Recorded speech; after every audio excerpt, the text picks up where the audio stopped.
কাছাকাছি একদিনের ডে ট্রিপে কোথায় যাওয়া যায় ভাবতে ভাবতেই মনে পড়ে গেল ইছামতি নদীর তীরে অবস্থিত টাকির কথা। যেমনই ভাবা তেমনই কাজ। শীতকালের এক অলস রোববারে আমরা 3 বন্ধু মিলে রওনা দিলাম টাকির উদ্দেশ্যে। বারাসাত থেকে সকাল 11:03 শিয়ালদা থেকে আগত হাসনাবাদ লোকাল ধরে আমাদের জার্নি স্টার্ট হলো। বারাসাত থেকে টাকি ট্রেনের ভাড়া মাত্র 15 টাকা। এছাড়াও সড়ক পথে বারাসাত থেকে টাকি রোড ধরে বসিরহাট হয়ে পৌঁছানো যায় টাকিতে, বা কলকাতা থেকে আসতে চাইলে রাজারহাট হয়ে কিংবা বাসন্তী হাইওয়ে ধরে মালঞ্চ হয়েও এই টাকি পৌঁছানো যায়। ছুটির দিন থাকায় ট্রেনে ভিড়ও কম, ফলে কোনো অসুবিধাই হলো না। এইভাবে আমরা একটার পর একটা স্টেশন অতিক্রম করে অবশেষে প্রায় 1 ঘন্টা পর পৌঁছে গেলাম আমাদের ফাইনালি গন্তব্যস্থল টাকি।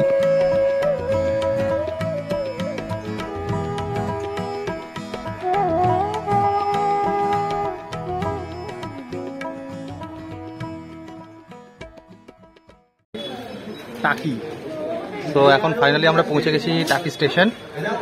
বারাসাত থেকে ট্রেন ধরে জাস্ট নামলাম টাকি স্টেশন। এখন নিয়ার অ্যাবাউট বাজে 12:30। এরপর আমরা ভ্যান বা টোটো করে এখন আমরা কোথায় যাবো? টাকি রাজবাড়ি ঘাটে যাব, তারপর আমরা দেখছি ডেস্টিনেশনগুলো কোথায় যাওয়া যায়। টাকি স্টেশন থেকে বেরোতেই বাইরে দেখতে পেলাম টাকিতে ঘোরার বিভিন্ন দ্রষ্টব্য স্থানগুলির লিস্ট। চাইলে এই স্টেশনের সামনে থেকেও টোটো রিজার্ভ করে এই জায়গাগুলো ঘুরে নেওয়া যেতে পারে। তবে আমরা এখান থেকে টোটো নিয়ে চললাম টাকি রাজবাড়ি ঘাটের দিকে। টোটো ভাড়া পড়লো পার হেড 20 টাকা করে। আমরা এখন বাড়িটা তো পেরিয়ে আসলাম না, সামনে একটা যে সামনে টাকি রাজবাড়ি ঘাট, টাকি রাজবাড়ি ঘাটে আমরা নামবো, তারপর আমরা ঠিক করবো কোথায় যাবো না যাবো।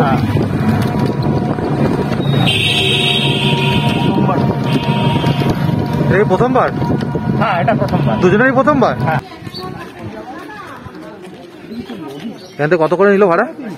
20 টাকা। স্টেশন থেকে টাকি রাজবাড়ি ঘাট 20 টাকা করে ভাড়া।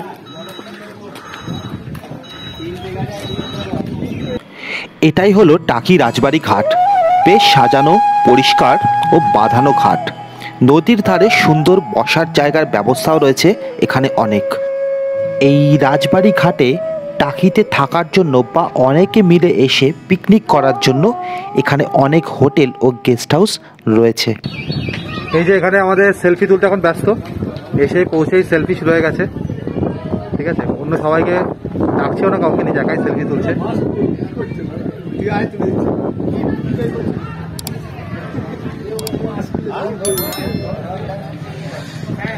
এই যে তিনি বসে আছেন, বসে এই ইছামতির হাওয়া, আর সামনে এখানে বসার জায়গা আছে পরপর। সামনে এখানে অনেকগুলো পরপর বসার জায়গা, সেখানে বসে এখানে এনজয় করছেন। কিছু বলুন, ওয়েদার কেমন? নির্মল, বিশুদ্ধ, পরিশুদ্ধ হাওয়া, ভালো লাগছে। এখানে নদীর 2 তীরে 2 দেশ, এপারে ভারত ও ওপারে বাংলাদেশ। এখানে এলে মনে হয় কতই কাছে এই 2 বাংলা, কিন্তু সীমারেখার টানে কত দূরে। সাতক্ষীরা, ওটাই বাংলাদেশ সাদাটা, ওই যে ওইটাই হচ্ছে বাংলাদেশ, সাতক্ষীরা যেটা বলে। ঠিক, এটা ইছামতি নদী, এখানে আমরা দাঁড়িয়ে আছি, আর ওই পারটাই হচ্ছে সাতক্ষীরা যেটা বলে। বাংলাদেশের সাতক্ষীরা জেলা।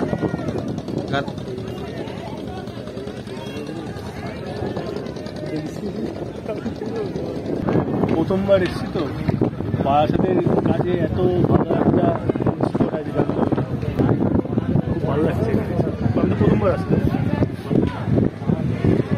কেমন লাগছে? দারুণ লাগছে। প্রথমবার এসে সত্যি ভালো লাগছে। এটা আমার প্রথমবার এখানে আসা। সবার কাছে এতবার শুনেছি টাকি, খুব অল্প সময়ের মধ্যে। বারাসাতে সেই জন্য বারাসাতে এত কাছে, 1.5 ঘন্টার মধ্যে আপনারা চলে আসতে পারবেন। তারপর টোটো করে বা যে কোনো কিছু একটা ব্যবস্থা হয়ে যাবে। এখানে আসলে টোটো আপনি অ্যাভেলেবেল পাবেন। তো কাছাকাছি মধ্যে একদম রিজনেবল প্রাইসে টাকি বেস্ট।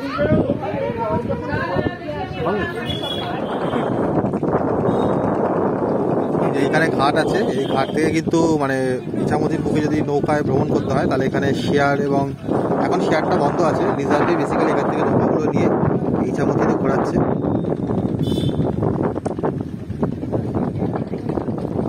একটা নৌকা বেরিয়েও গেছে, দেখতে পাচ্ছি এই নৌকা বেরিয়েও গেছে একটা ঘুরতে।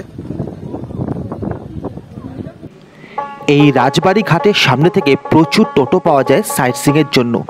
এখান থেকে মূলত দুভাবে সাইট সিইং করা হয়। প্রথমটি হলো রাজবাড়ি ঘাট থেকে গোলপাতা জঙ্গলের দিকে, ও দ্বিতীয়টি হলো এই রাজবাড়ি ঘাট থেকে মোহনার দিকে। উভয় ক্ষেত্রেই রিজার্ভ টোটো ভাড়া 300 টাকা করে, তবে দরদাম করলে কিছু ভাড়া কমলেও কমতে পারে। আমরা 3 জন থাকায় আমাদের টোটো ভাড়া পড়েছিল 400 টাকা। 2 সাইডই কভার করবে, শুধু ইকো পার্কটা আমরা যাব না। আমাদের টোটো ড্রাইভারের কন্ট্যাক্ট নাম্বার আমরা স্ক্রিনে ও নিচের ডেসক্রিপশন বক্সে দিয়ে দিলাম।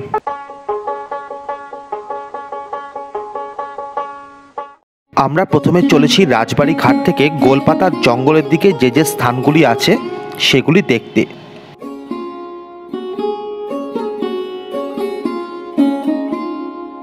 রাস্তার পাশ দিয়ে বয়ে চলা ইছামতি নদীকে সঙ্গী করে আমাদের টোটো এগোতে থাকলো।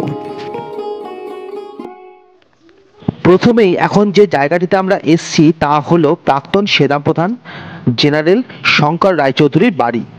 1994 সালে ইন্ডিয়ান আর্মির জেনারেল র্যাঙ্কে সম্মানিত করা হয়েছিল তাকে।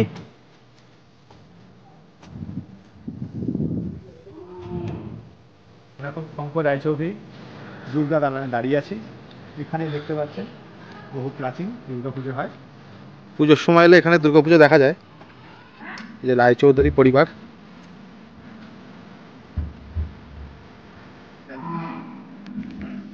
দুর্গাপুজোর সময় কিন্তু এখানে একটা আলাদাই এনভায়রনমেন্ট থাকে। এখানে পুরো দুর্গাপুজোটা হয় আর প্রচুর লোকজন এখানে থাকে গ্রামের। এরপর যাওয়ার পথেই রাস্তার ধারে চোখে পড়ল এই ব্রিটিশ সময়কার নলকূপটি। কোথায়? এটা হচ্ছে নলকূপ, ব্রিটিশ আমলে। হ্যাঁ,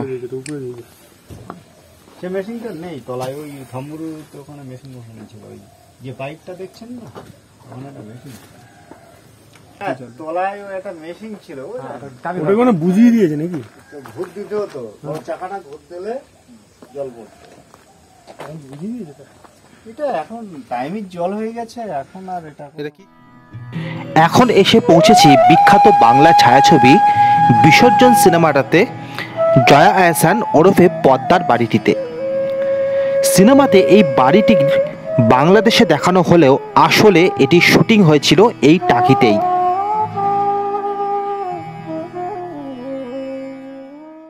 এই যে ছোট ছোট এগুলো এখন মধু চাষ হয়, মানে মধু পাওয়া যায় বলছে। এই যে এগুলো সব মধু চাষ হয়েছে এখানে।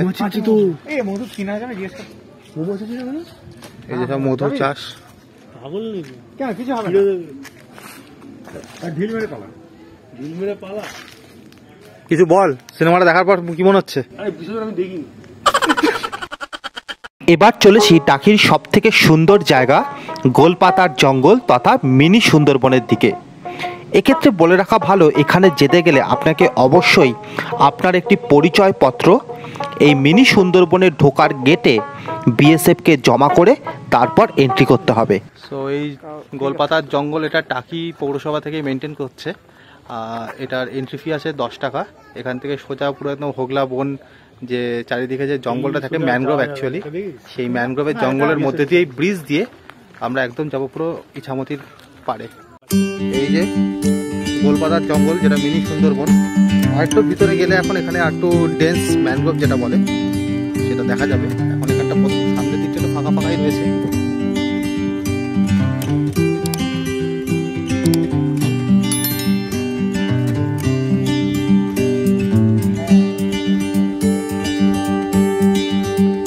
চারিদিকে সব সবুজে ঘেরা গোলপাতা, সুন্দরী ও হোগলার জঙ্গল। এই বাঁধানো সাঁকোর উপর দিয়ে এই ক্যানোপি ওয়াকটা অন্যতম সেরা এক্সপিরিয়েন্স। এই যে ফটোশুট চলছে, চারিদিকে পুরো একদম প্রায় মিনি সুন্দরবন। অ্যাকচুয়ালি সুন্দরবন নয়, মিনি সুন্দরবন একটা ভাইবস দিচ্ছে। যেহেতু এটা একদম ইছামতি নদীর পাড়ে, মানে অ্যাকচুয়ালি এটা এস্টুয়ারাইন এরিয়া, মানে সেইখানটাতে হয়তো কিছুটা ম্যানগ্রোভের কিছু গাছ থাকতে পারে এখানে।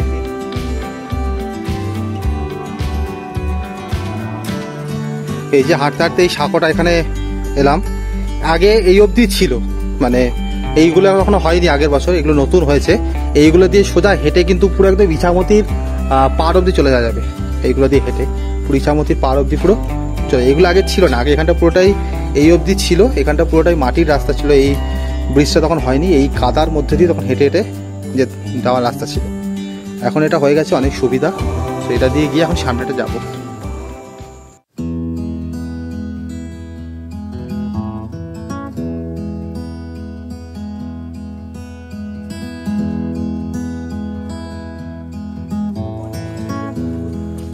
এই যে পুরো চলে এসেছি ইছামতির ঘাটটায়, পাড়টা একদম পুরো। আমি তো নামতাম এখান থেকে আগে, দাঁড়া। এই যে একদম পুরো ইছামতির পাড়। এইটা হচ্ছে বাংলাদেশ, সাতক্ষীরা জেলা যেটা বলে, আর এই পাশটা হচ্ছে ইন্ডিয়া। আর এই মাঝখান দিয়ে ইছামতি বয়ে গেছে। এখানটা খুব সুন্দর দেখা যাচ্ছে, ইছামতির পাড়ে নামা যাচ্ছে। এই যে সবাই ছবি তুলতে ব্যস্ত। এখানটায় কিন্তু অ্যাকচুয়ালি প্রকৃত যেটা ম্যানগ্রোভ বলে, সেই ম্যানগ্রোভ টাইপের একটা মানে ম্যানগ্রোভ কিন্তু রয়েছে এখানটাতে অ্যাকচুয়ালি।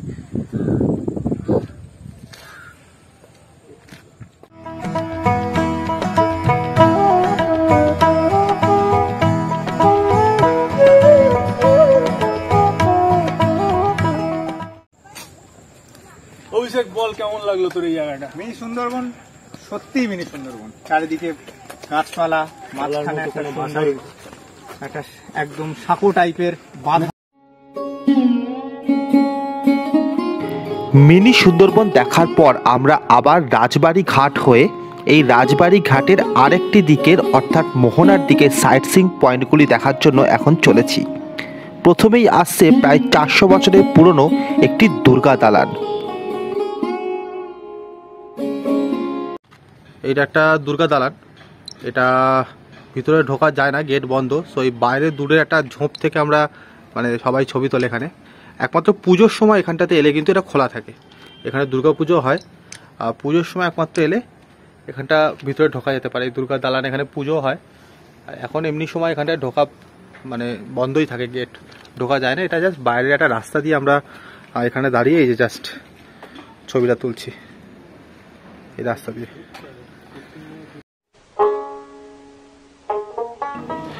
দুর্গা দালানের পর এখন চলেছি মোহনার দিকে। এই মোহনাতে যাওয়ার পথেই পড়ল টাকির নতুন হওয়া বিখ্যাত হোটেল সোনার বাংলা।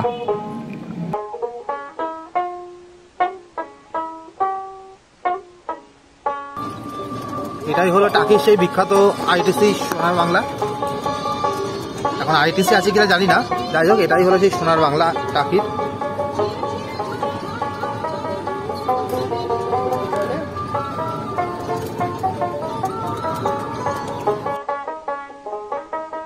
এবার ফাইনালি চলেছি মোহনাতে। এই মোহনাতে যাওয়ার রাস্তাটি বেশ চমৎকার, চারিদিকে ইটভাটা ও তার মধ্যে দিয়ে মোহনাতে যাওয়ার এই রাস্তা। কিন্তু ওখানে গিয়ে স্থানীয়দের কাছে শুনতে পেলাম বিএসএফ থেকে এই মোহনাতে কিছুদিনের জন্য ট্যুরিস্টদের প্রবেশ নিষেধ করেছে। তাও আমরা একটি ইটভাটার মধ্যে দিয়ে হেঁটে গিয়ে যতটা দেখা যায় দেখার চেষ্টা করতে লাগলাম।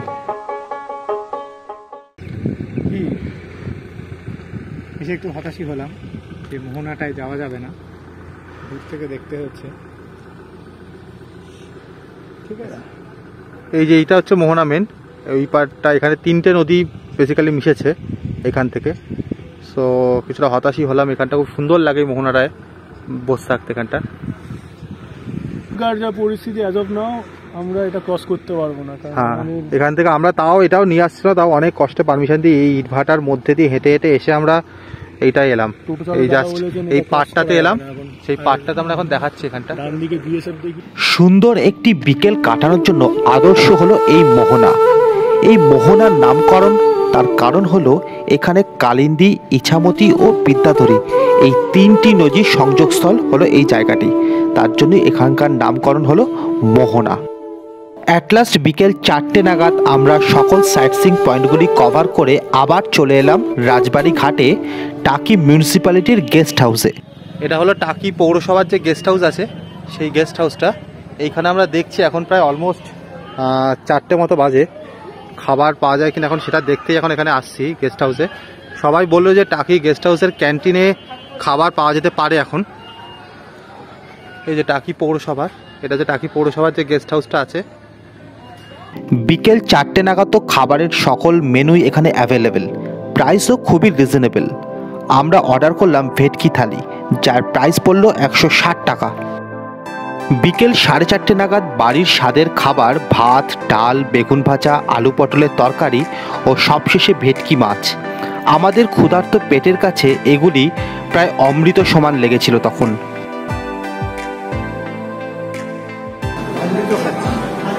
অমৃত। ভাত, ডাল, বেগুন ভাজা আর এক রকম সবজি আর একটা ভেটকি মাছ।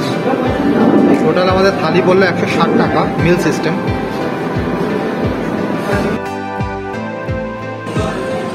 যেটা হচ্ছে ভেটকি মাছের সাইজ। সো এখন আমাদের ফাইনালি আমাদের দুপুরের লাঞ্চ কমপ্লিট। ভাবছিলাম তো খাবার পাবো না, সো খাবার দেখালাম। ও এবার খাবারটা কেমন ছিল আজকে? এত রকম মিল আছে, ফিশ মিল, চিকেন মিল, মাটন মিল, নিরামিষ মিল, সব রকম মিল দেখলাম, কিন্তু ভেটকি মিলটাই পছন্দ হলো। ভেটকি মাছটা খুব ভালো ছিল এবং খুব সুস্বাদু ছিল। আর 160 টাকা দাম। হ্যাঁ, ভেটকি মিল 160 টাকা। আপনারা অবশ্যই এখানে এসে এটা খেতে পারেন। মানে শুধু ভেটকি মাছটা 160 টাকা নাকি পুরো মিল থালিটাই?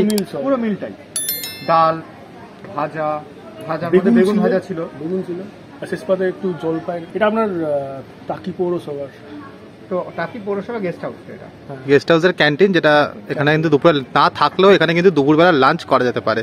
লাঞ্চ মোটামুটি খাবারের টেস্ট ঘরোয়া খাবারই টেস্ট ছিল, কোনো রকম রিচ খাবার ছিল না। ফ্রেন্ডলি ফ্যামিলি এনভায়রনমেন্ট আছে, কোনো সমস্যা হওয়ার কথা না। বিকেল 4টের সময় ওখানে খাবার পেয়েছি, প্লাস এখন এই রাজবাড়ির গেস্ট হাউসটা একটু ঘুরেও দেখে নিচ্ছি।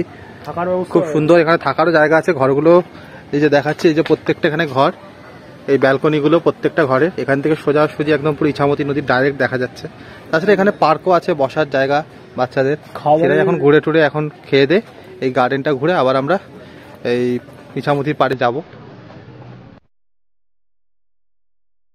বিকেলবেলা এখন এই পড়ন্ত সূর্যের আলোতে নদীর পাড়ে বসে শেষবারের মতো এই ইছামতি নদী ও তার ওপারের প্রতিবেশী দেশ বাংলাদেশকে দেখতে দেখতে কখন সন্ধে নেমে গেল বুঝতেই পারলাম না। এবার আমাদের বাড়ি ফেরার পালা। এই রাজবাড়ি ঘাট থেকেই টোটো নিয়ে চললাম টাকি স্টেশনের দিকে।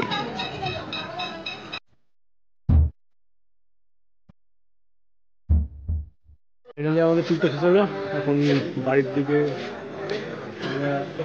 রওনা দিচ্ছি। এখন টাকি স্টেশনে চলে এসেছি। সন্ধ্যেবেলা 5:30 নাগাদ একটা ট্রেন আছে, সেই ট্রেনটা ধরেই এখন দেখি কখন ট্রেনটা আসে। তো কেমন লাগলো? কারণ খুব ভালো। এক্সপেকটেশন মধ্যে খুব ভালো জায়গা।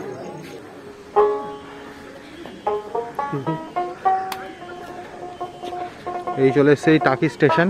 এটা কিন্তু সিঙ্গেল লাইন, কখন ট্রেন আসে এখন দেখছি। এইভাবে আমাদের 3 বন্ধুর টাকিতে একদিনের ছোট্ট ডে ট্রিপ সম্পূর্ণ হলো।